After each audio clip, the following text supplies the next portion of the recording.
The silver probe drifted silently through the cold vacuum of space, its sensors scanning the third planet from the yellow star.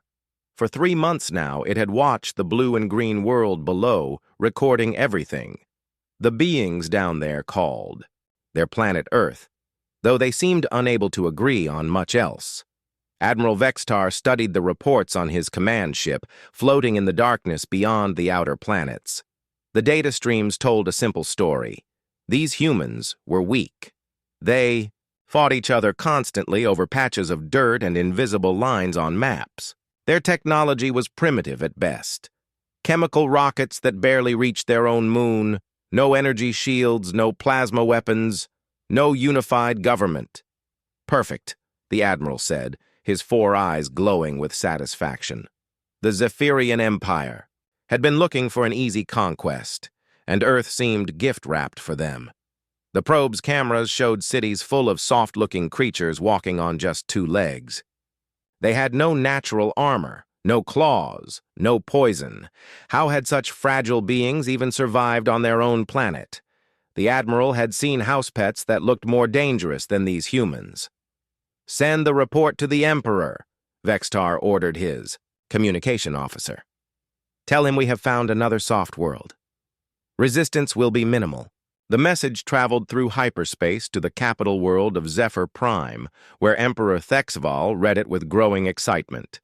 847 star systems already bowed to his rule, but there was always room for more, especially when the conquest would be this easy. The Emperor called his war council together in the great obsidian chamber where they planned all their campaigns. General Crixmoth, the Empire's greatest military mind, reviewed the Earth data with professional interest. "Look at this," the general said, pointing to images of human armies. "They still use metal projectiles fired by chemical explosions. Their soldiers wear cloth uniforms instead of energy armor. I have seen museum pieces more advanced than their weapons." The other council members laughed. Supreme Admiral Zekval, who had conquered more worlds than anyone else in the Empire, shook his massive head in amusement. "My lord," he said to the Emperor, "I could take this world with a single battle group. Why waste an entire fleet on such primitives?"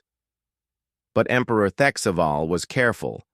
It was this caution that had built the Empire from a single world into the galaxy's dominant power. "Show me their space defenses," he commanded. The probe's data revealed a handful of metal stations orbiting Earth. Simple constructions that looked like they were held together with bolts and welds. No energy barriers, no quantum shields, no antimatter weapons. "They call these defense platforms," General Crixmoth reported with barely contained laughter. "My personal shuttle has stronger armor than these toys." The Emperor studied images of human spacecraft, crude metal cylinders that vented chemical flames to move through space. The largest of their ships would barely qualify as a scout vessel in the Zephyrian fleet. "What about their ground forces?" the Emperor asked. More laughter filled the chamber as the data streams showed human armies, soldiers who needed vehicles to move quickly, aircraft that required runways to take off, tanks that used tracks instead of hovering. Everything looked like it belonged in a primitive warfare museum. "My lord," General Crixmoth said, "their most advanced fighter aircraft move slower than our cargo haulers. Their largest bombs create explosions we could stop with standard personal shields." The Emperor nodded slowly. The Zephyrian Empire had conquered species with technology spanning every level imaginable. Some had energy weapons that could crack moons. Others had ships that could travel between dimensions. A few had even mastered time manipulation. All had fallen to Zephyrian military might. But Earth's humans seemed to have none of these advantages. They were divided into nearly 200 separate nations, constantly fighting each other. Their weapons were centuries behind galactic standards. They had not even reached their nearest neighboring planets yet. "There is one concern," Supreme Admiral Zekval said carefully. The probe detected unusual electromagnetic signatures from several locations on the planet. The readings were inconsistent with their apparent technology level. Emperor Thexaval frowned. Explain. Brief energy spikes that registered as advanced technology. But when we investigated, the sources appeared to be primitive industrial facilities or natural formations, likely just sensor errors. General Crixmoth waved a dismissive claw. Equipment malfunctions are common near primitive worlds. Their crude electronics create interference. The Emperor considered this. The Zephyrian Empire had faced every type of resistance imaginable. Some species fought with courage, others used cunning. A few had even tried desperate alliance formations. None had succeeded. The Empire's approach was simple: overwhelming force applied without mercy until surrender was inevitable. "How long for standard pacification?" the Emperor asked. 72 hours, General Crixmoth replied confidently. 48 if they surrender after the initial bombardment, which most primitive species do. The Supreme Admiral nodded agreement. "The Third Fleet can handle this alone, my lord. No need to deploy additional forces." Emperor Thexval made his decision. "Deploy the Third Fleet. Standard conquest protocol. But I want complete orbital surveillance before landing begins. Even primitives can be dangerous if cornered." "Of course, my lord," the Supreme Admiral said. "Though I doubt these humans will provide even token resistance once they see our ships." The War Council dispersed, already thinking about the next. Conquest. Earth would be a footnote in Imperial history, barely worth remembering. Another primitive world that had submitted to Zephyrian superiority. As the Third Fleet prepared for departure, intelligence officers compiled detailed reports on human psychology and behavior. The data painted a picture of a chaotic, violent species that turned their aggression on each other instead of preparing for external threats. Humans seemed incapable of long-term planning. They fought wars over resources they could easily share. They built weapons designed to kill their own kind rather than defend against invasion. They were so busy looking down at their own conflicts that they never looked up at the stars. Perfect. Victims, one intelligence analyst noted in his report. No strategic thinking, no unified command structure, no concept of galactic-scale warfare. The Third Fleet launched from Zephyr Prime with great ceremony. 2,847 warships, each one capable of destroying a city with a single shot. Admiral Vextar commanded from the flagship Domination, a massive dreadnought that carried enough firepower to crack a planet's crust. As the fleet entered hyperspace, heading for the Sol system, the Admiral reviewed the tactical plan one final time. It was boringly simple. Arrive at Earth. Destroy any orbital defenses. Broadcast surrender demands. Begin bombardment if refused. Land troops for mop-up operations. "Sir," his tactical officer said, "some of the crew are disappointed. They were hoping for a real battle." Admiral Vextar understood. The Zephyrian military prided itself on crushing strong opponents. Where was the glory in defeating primitives who could barely reach orbit? "Consider it a training exercise," the Admiral replied. "New crews need practice, even against weak targets." The hyperspace journey would take 6 days. 6 days to reach Earth and add another world to the Empire. The Admiral expected to be home within 2 weeks, filing routine conquest reports. He had no idea that hundreds of light years away, in a simple blue and green world, defense computers were already tracking his fleet's approach. Deep underground facilities were coming online. Weapon systems disguised as mountains and forests were powering up. The trap was ready. The humans had been waiting for this moment for decades, and they were about to show the galaxy what happened, when someone made the mistake of thinking Earth was defenseless. The Emperor had been right about one thing. This conquest would be remembered throughout galactic history, just not the way he expected. The Third Fleet dropped out of hyperspace at the edge of the Sol system like a silver cloud of death. Admiral Vextar stood on the bridge of his flagship, watching the sensor displays light up with contact markers.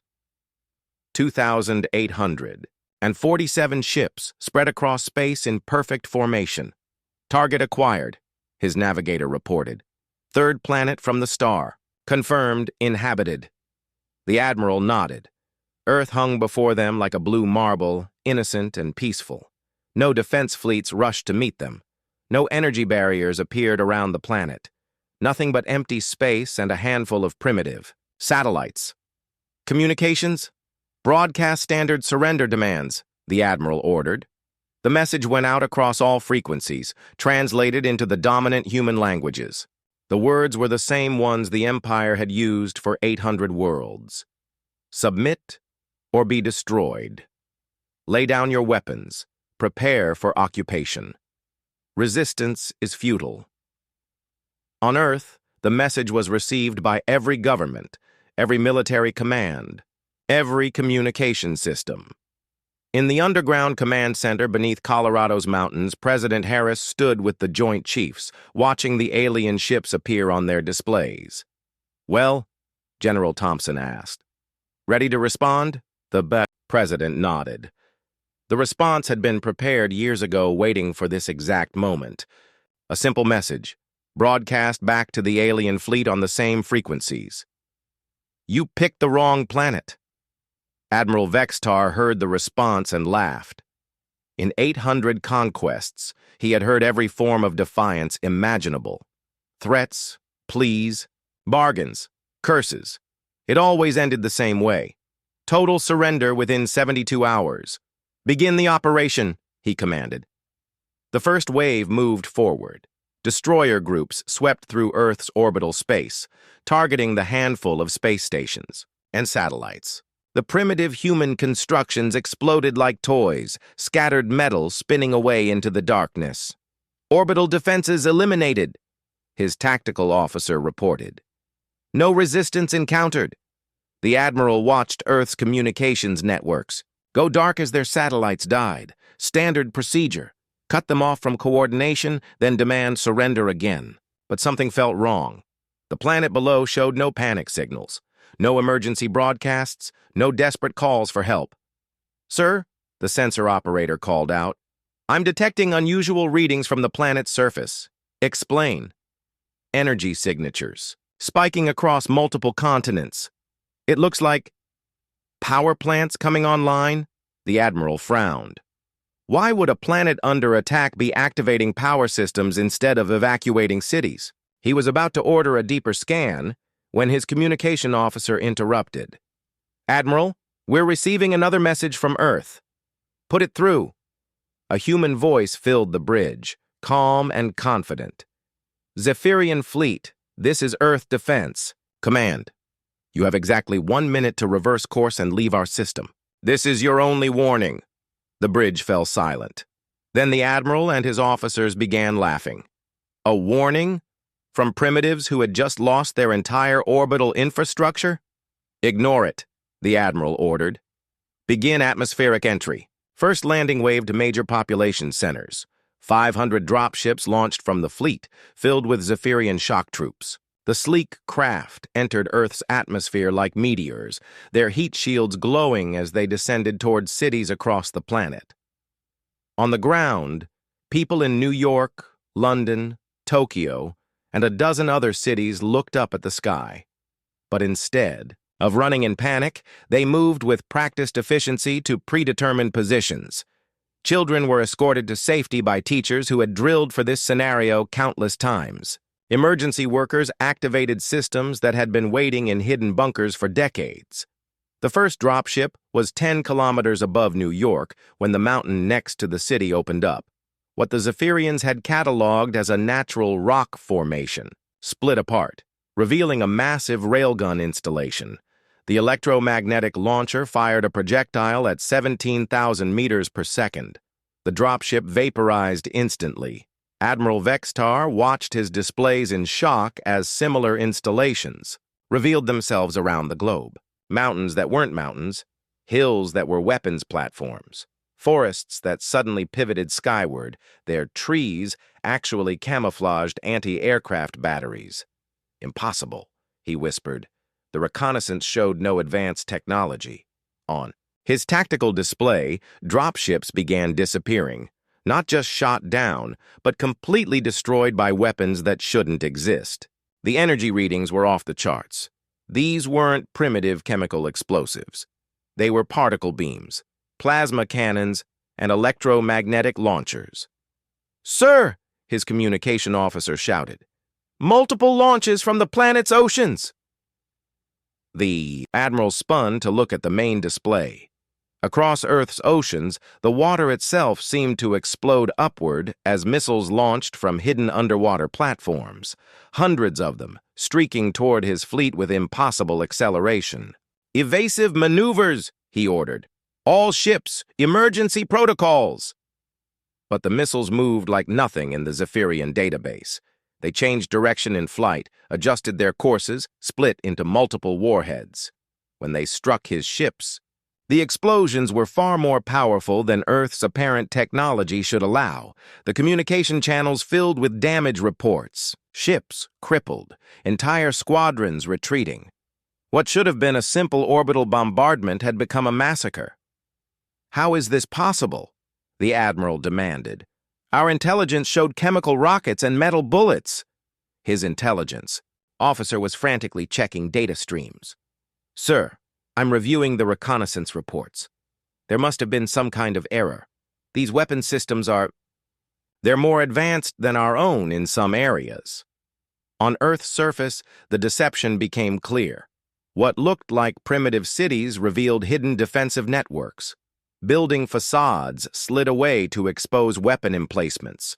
Parks and farmlands opened to reveal missile silos. Even civilian structures had been carefully positioned to support defensive fire patterns. In the Colorado Command Center, General Thompson watched the tactical display with satisfaction. "Bait taken," he reported to President Harris. They fell for it completely. For decades, Earth's governments had worked together in secret, preparing for exactly this scenario. Every radio telescope had been listening to galactic communications. Every captured alien probe had been studied and reverse-engineered. Every piece of technology had been carefully analyzed and improved upon. The primitive appearance had been deliberately maintained. Old-style rockets for public launches, while advanced ships were built in hidden facilities. Crude weapons for military parades, while particle beams were installed in disguised positions. Divided nations on the surface, while unified command structures operated from underground bunkers. Admiral Vextar's fleet found itself under attack from weapons they couldn't understand, fired by a species they had completely underestimated. The dropships were gone. Nearly a tenth of his fleet was damaged or destroyed, and the humans were just getting started.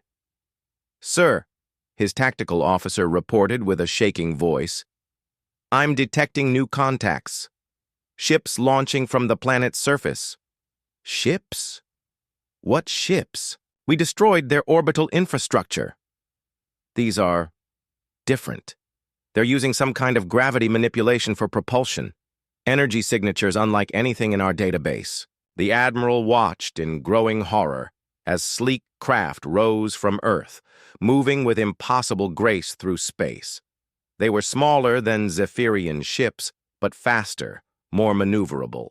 And they were armed with weapons that seemed to bend the laws of physics. The human ships struck like sharks, hitting hard and fast before vanishing again. They used tactics the Empire had never encountered. Instead of massive fleet battles, they fought like predators, picking off isolated targets and disappearing before retaliation could arrive.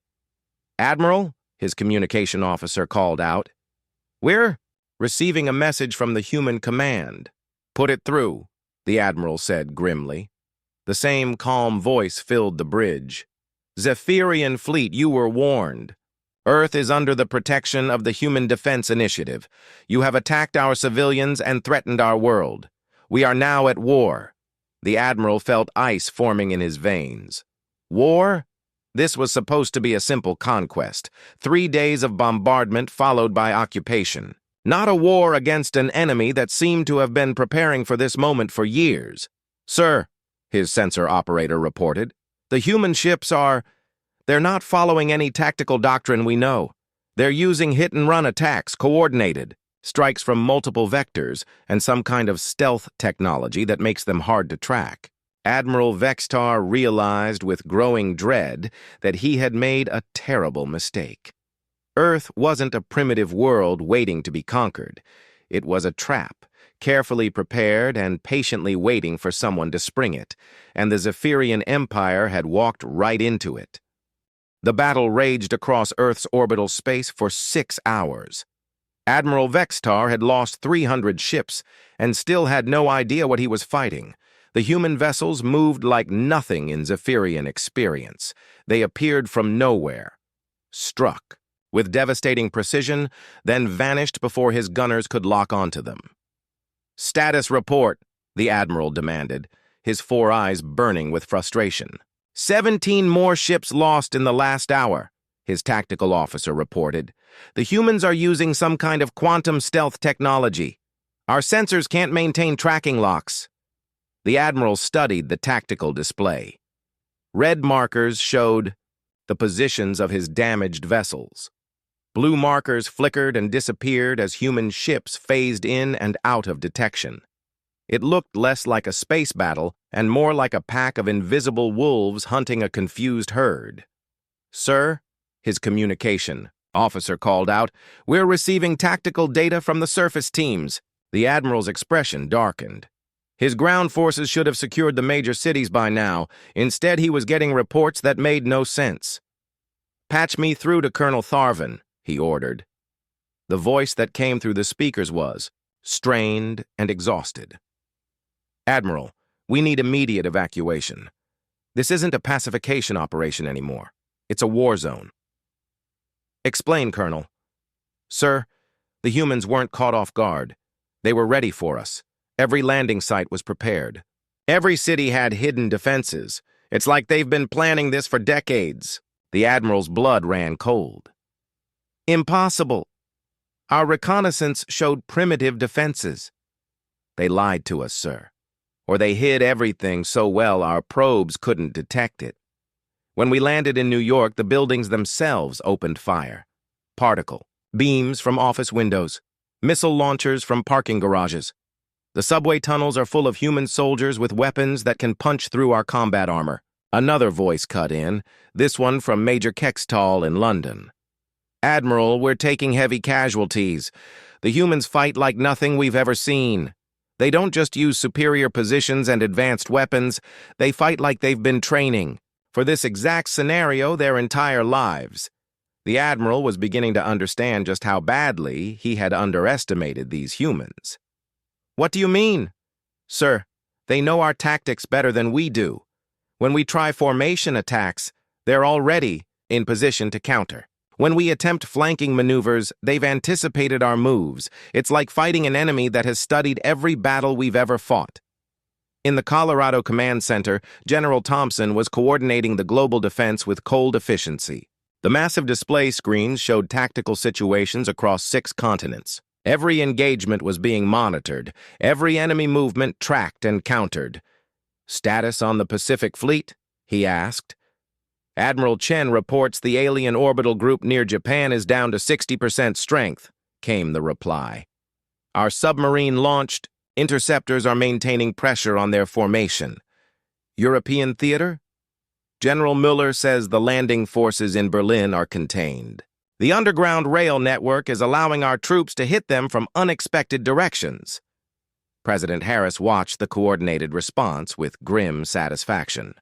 For 40 years, since the first intercepted alien communications, Earth's governments had worked in secret to prepare for this day.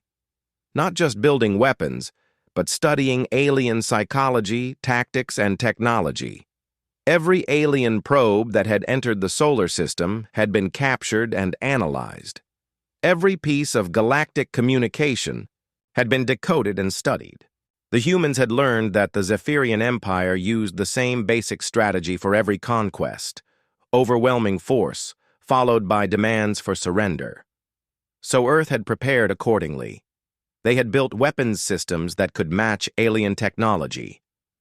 They had created defensive networks that could coordinate across the entire planet. Most importantly, they had studied human history and adapted every successful military strategy for use against an enemy from the stars. Back in orbit, Admiral Vextar was receiving reports that grew worse by the hour. His ships were being picked apart by an enemy that seemed to know exactly how to hurt them. His ground forces were trapped in cities that had become massive fortresses, and worst of all, the humans weren't just defending anymore. "Sir," his sensor operator called out in alarm. "I'm detecting launches from the planet's surface. Multiple contacts heading for the outer system." "Intercept them," the Admiral ordered.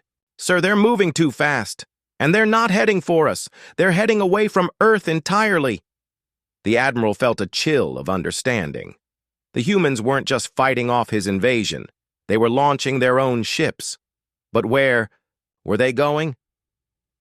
The answer came 18 hours later, when communications from the Empire suddenly went dark. Not just from nearby systems, but from supply bases 3 sectors away. The humans had somehow launched a counteroffensive that reached deep into Zephyrian space. "How is this possible?" the Admiral demanded. "How did they get ships past our perimeter?" His intelligence officer was pale with shock. "Sir, I've been analyzing the human vessels. They're not using conventional faster-than-light travel. They appear to have some kind of quantum tunnel technology that bypasses hyperspace entirely." The implications hit the Admiral like a physical blow.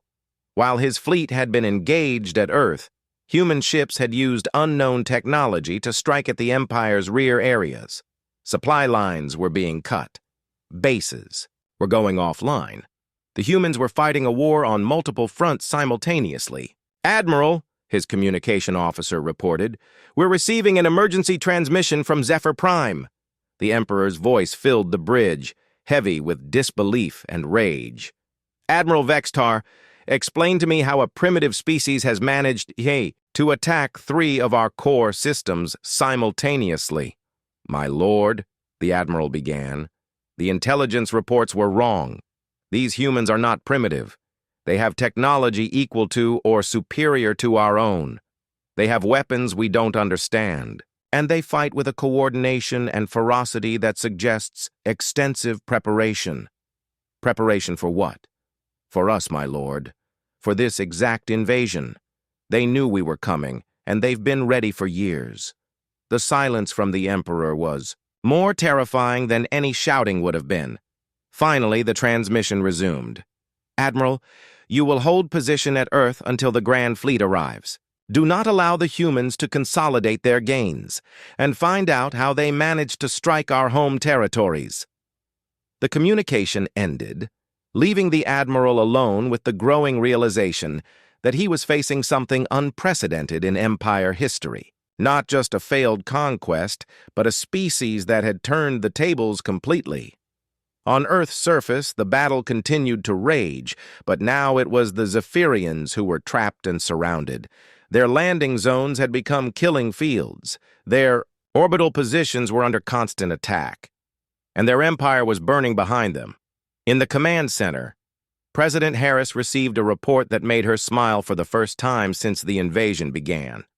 "Ma'am," General Thompson said, "Operation Prometheus is proceeding ahead of schedule. Our deep strike teams have neutralized 17 alien supply bases and 3 major installations. The enemy's logistics network is collapsing." "And their main fleet?" "Contained at Earth. Admiral Vexatar is trapped between our orbital defenses, and the knowledge that his reinforcements are being destroyed before they can reach him." The President nodded. The plan was working perfectly. Earth had deliberately allowed itself to appear weak and divided while secretly preparing for galactic war. The aliens had expected to face a primitive species with crude weapons and no coordination. Instead, they had encountered a unified planet that had spent decades preparing for exactly this scenario. "General," she said, "send a message to Admiral Vextar. Tell him we're prepared to discuss terms." "Terms, ma'am?" "His surrender," the President replied, "and the liberation of every world his empire has conquered." Admiral Vextar received the message with a mixture of rage and disbelief. Surrender? The humans were demanding his surrender? It was unthinkable. The Empire had never surrendered to anyone in 1,200 years of conquest, but as he looked at his tactical displays showing his battered fleet and the growing list of Imperial worlds under human attack, he began to understand that the unthinkable might be exactly what was happening. The species that had seemed so weak and primitive was systematically dismantling the greatest military force in the galaxy, and they were just getting started. Emperor Thexaval stood in the center of his war room, staring at the galaxy map with growing horror. Red indicators marked worlds under attack. Yellow showed systems that had gone dark. Green indicated secure Imperial territory, and there was far less green than there had been a week ago. "Explain to me," the Emperor said in a voice like grinding stone, "how a single primitive world has managed to attack 47 of our systems simultaneously." Supreme Admiral Zekval, the Empire's greatest military commander, looked uncomfortable for the first time in his career. "My lord, the humans appear to have been planning this for decades. Every attack has been perfectly coordinated. They're not just striking randomly. They're targeting our logistics networks, our supply bases, our communication relays." "With what ships?" the Emperor demanded. "Our reconnaissance showed no space fleet, no advanced technology. How are they even reaching our territory?" "That's the problem, my lord," the Admiral replied. "They're not using conventional faster-than-light travel. Our sensor networks can't detect their approach. They appear to be using some kind of quantum tunneling technology that bypasses hyperspace entirely." General Crixmoth pulled up a tactical display showing the attack patterns. "Look at this, my lord. They're not fighting like any species we've encountered. Instead of massive fleet battles, they're using small groups of ships to hit specific targets. They destroy what they need to destroy, then vanish before our response forces arrive." The Emperor studied the display with growing unease. The human attacks weren't random. They followed a clear pattern, designed to cripple the Empire's ability to function. Supply lines cut, command centers destroyed, garrison forces isolated and overwhelmed.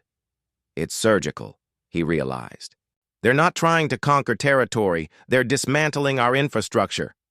"Exactly, my lord," Supreme Admiral Zekval confirmed.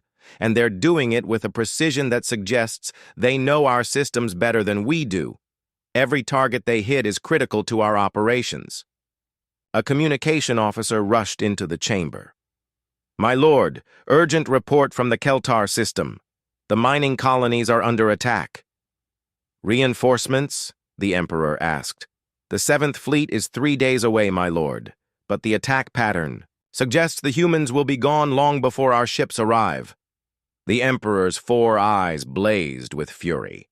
The Empire had built its power on the principle of overwhelming force. When someone challenged Imperial authority, massive fleets would descend to crush all resistance. It had worked for over 1,000 years, but the humans weren't giving them anything to crush.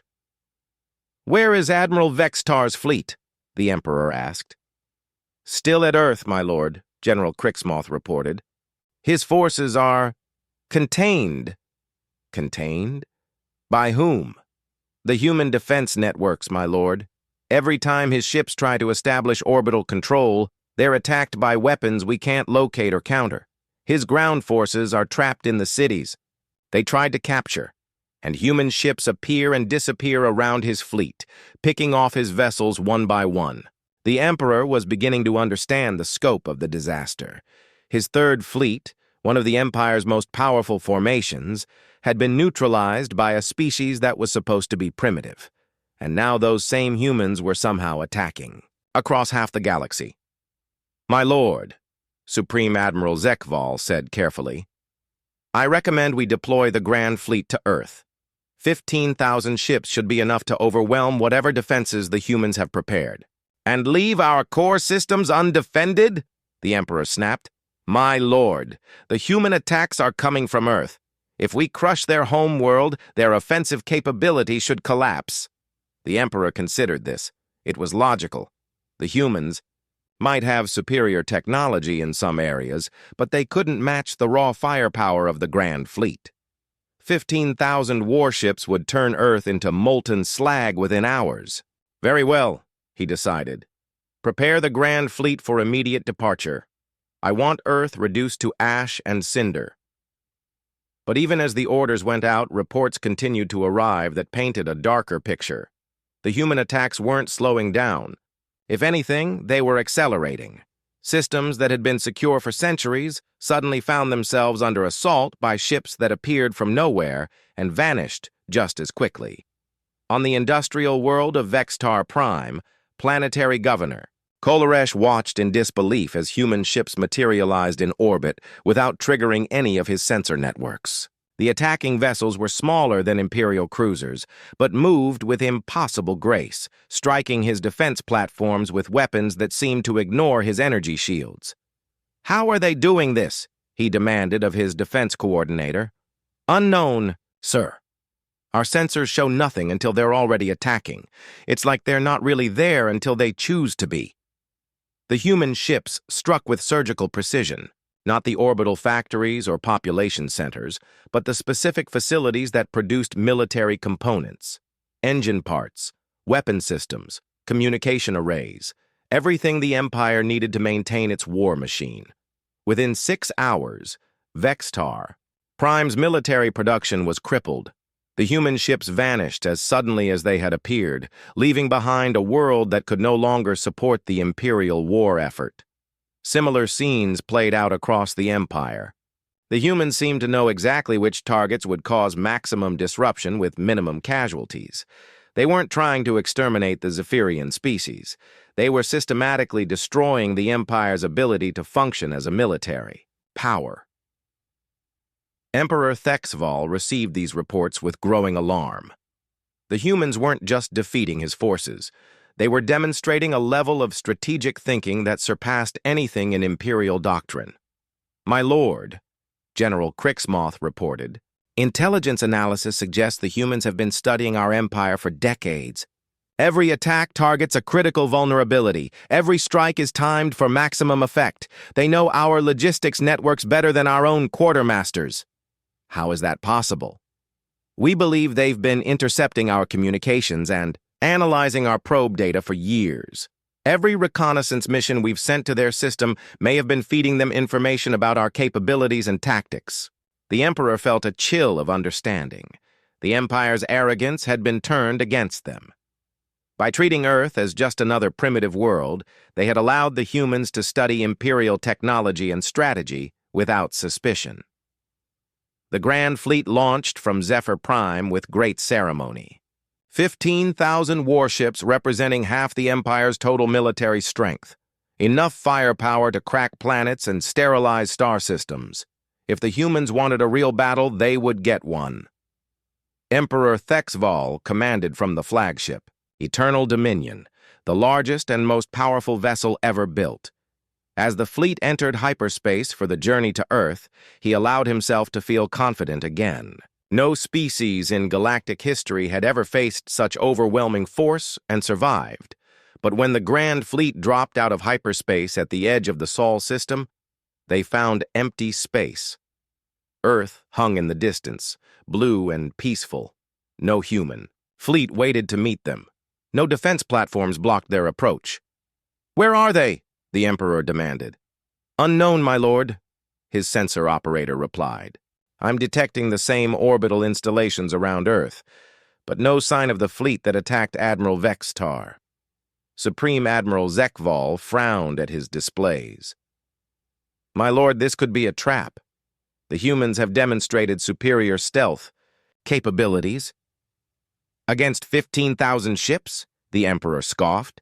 "Even with their advanced technology, they can't hide an entire fleet from our sensors." But as the Grand Fleet advanced toward Earth, reports began arriving from across the Empire that confirmed the Admiral's fears. The human attacks hadn't stopped. They had intensified. While the Empire's greatest fleet was heading for Earth, human ships were striking at will across Imperial space. "My lord," a communication officer called out urgently. "Priority message from the home system." The transmission was from Zephyr Prime itself. The voice belonged to Planetary Defense Commander Vorkesh, and it was tight with panic. "My lord, human, ships have appeared in the home system. They're attacking the orbital shipyards. Our defensive fleets are responding, but the enemy vessels are using the same hit-and-run tactics reported elsewhere." The Emperor stared at the communication panel in shock. Earth was still days away, but the humans were already attacking his capital world.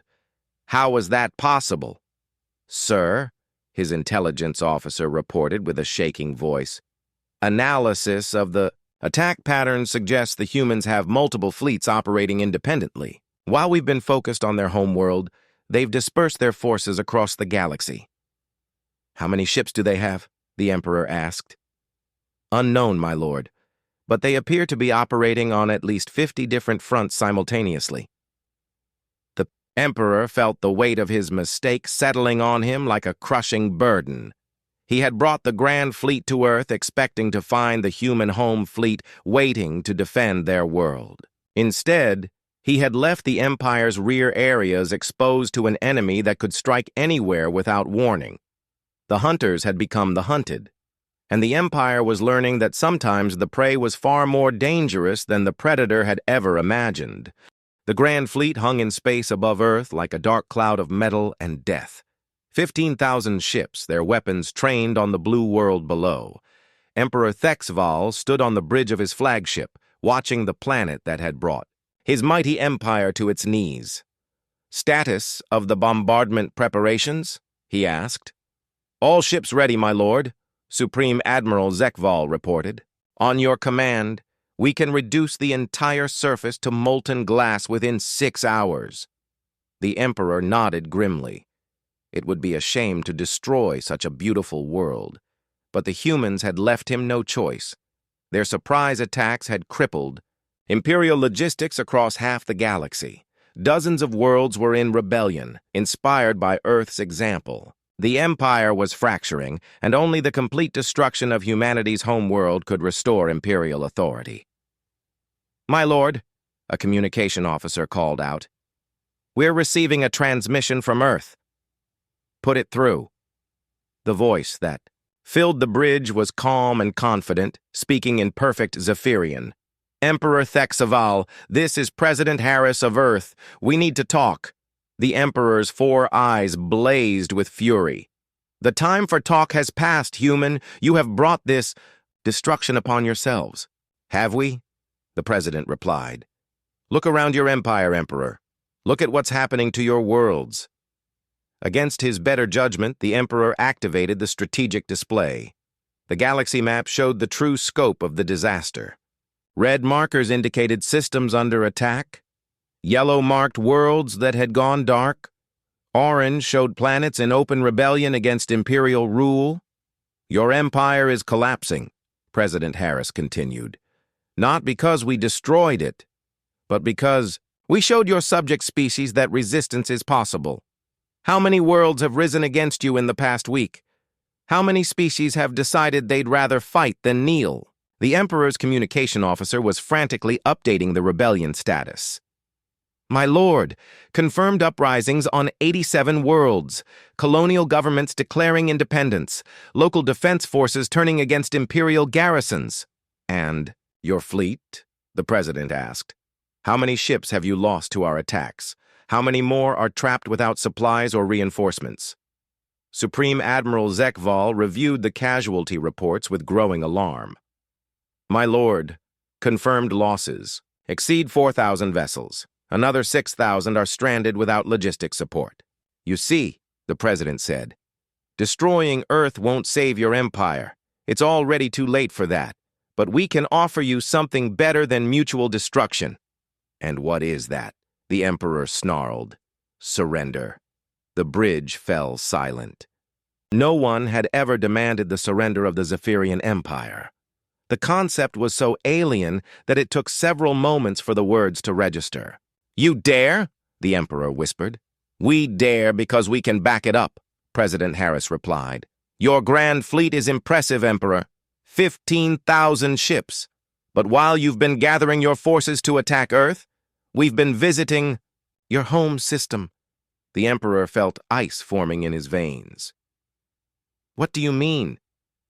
Look at your long-range sensors, Emperor. Look at Zephyr Prime. The sensor operator's hands shook as he activated the deep space scanners.